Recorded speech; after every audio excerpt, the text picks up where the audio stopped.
Honourable Speaker, I want to say thank you to the member from the beautiful constituency of Cariboo-Chilcotin for bringing forward the topic of supporting the pulp and paper sector. I thought I might start with a little bit of personal trivia related to the subject. 100 years ago, my grandfather trained as an electrician in Vancouver and found employment in the remote wilderness of British Columbia. It was a time when the possibilities for generating hydroelectric power opened up opportunities for resource industries to grow and thrive, bringing workers and families deep into our water-rich province.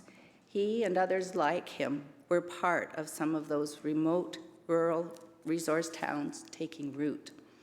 Pulp and paper has certainly been a big part of our history, and we know that it continues to be an important part of people's lives and livelihoods in our forestry communities.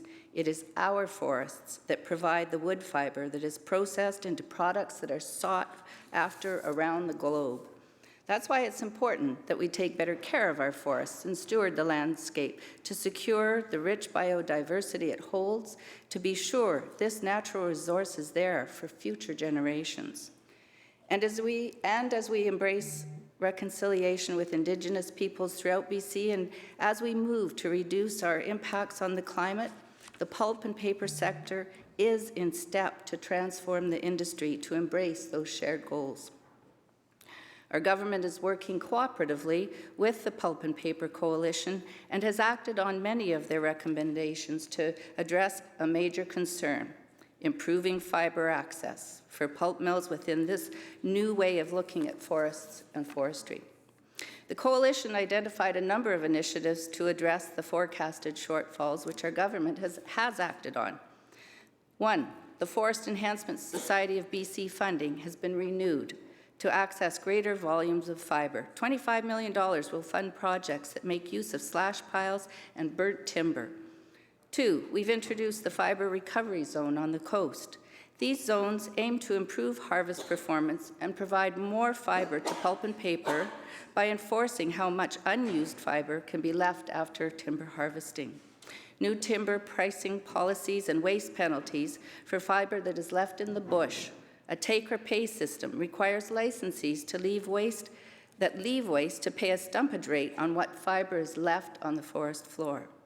This has reduced waste in the interior by 38% and 61% on the coast between 2017 and 21.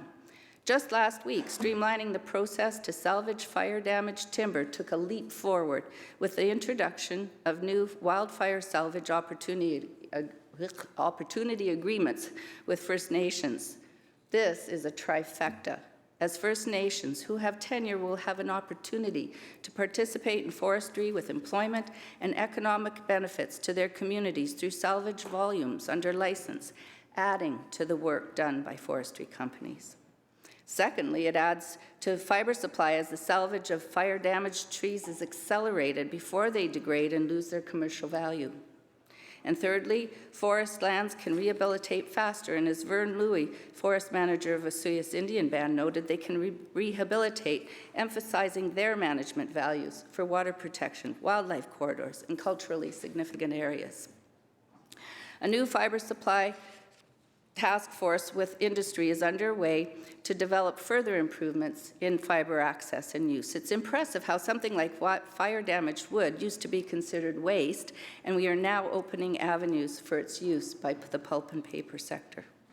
It's encouraging to see Kruger's recent investment in the purchase of the Kamloops pulp mill. I read that Kruger intends to maintain the 320 jobs there and is committed to continuing the modernization of the mill. This is a positive signal, along with the coalition indicating that this industry is undergoing a revival as the marketplace is growing for different paper products.